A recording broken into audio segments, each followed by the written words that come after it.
jërë ngeen jëf dal leen ak jàmm mbokku internetu info actu buzz ñu wax ci lu soxal ki nga xamante ni moom moo di Madiambal Diagne génn bi nga xamante ni génn na ko doon xamle ci diggante Ousmane Sonko ak Cheikh Bassirou Abdou Khadir Mbacké di xamle ni daal moom moo dox ci diggante bi moom ba kii di Madiambal Diagne waaw di journaliste bokk di njiital quotidien moom kii nga xamante ni moo di Cheikh Bara Ndiaye nag mu génn bàyyilul dara kii di Madiambal Diagne ci kàddu yooyu nga xamante ni yëkkati na ko waaye dem ba ci laaxale kii nga xamante ni moom moo di général Moussa Fall Cheikh Bara Ndiaye ci micro ASID TV muy xam ne ne daal Madiambal Diagne li mu wax nii lépp ay kàcc la dara du ci dëgg du leen rek lu dul bëgg jaxase ki nga xamante ni moo di Serigne Bassirou Abdou Khadir Mbacké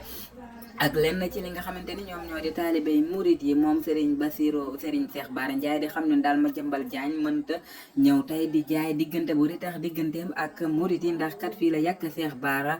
nekkoon xalifa bu Cheikhul Khadim lu mel ni xeme ba mujjee ba mu dem di jéggalu wax ci Serigne Saliou it lu ñaaw ba mujjee mu dem di jéggalu moom Madiambal Diagne kon tey ji bu bëggee ñëw ni Ousmane Sonko dafa am problème ak murit yi dafa nekk loo xamante ni dara du ci dëgg moom kii doon kàcc di fenal murit yi di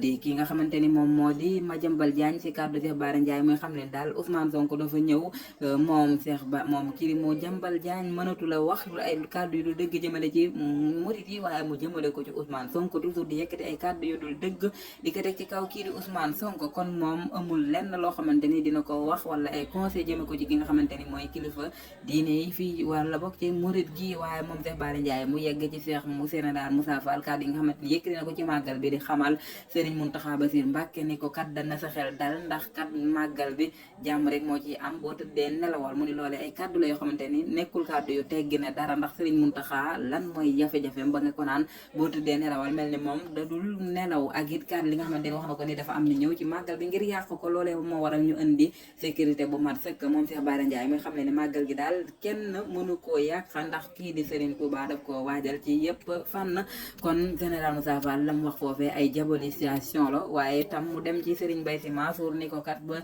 saaga yi nekk ci réseaux sociaux yi moom Cheikh Bara Ndiaye di xam ne daal moom olof day wax ni ka wax waxul ka jottali moo wax kon kii di général Moussa Fall bu demee ba ci kanamu Serigne Mbaye Sy Mansour ci gàmmu bi naan ko saaga yi day mel ni ñey saaga waxul ndax Serigne Mbaye Sy Mansour nekkul ci réseaux sociaux yi di topp ñi nga xamante ñoom ñooy saaga kon général Moussa Fall bu ñëwee ni que am na ñu lay saaga Serigne Mbaye Sy Mansour day mel ni moom général Moussa Fall moom moo saaga kilifa yi ndax olof day wax ni ka wax waxul ka jottali moo wax muy sorti boo xamante ni kii di Cheikh Bara Ndiaye def na ko ci micro ASID TV jërë ngeen def Info Actu Buzz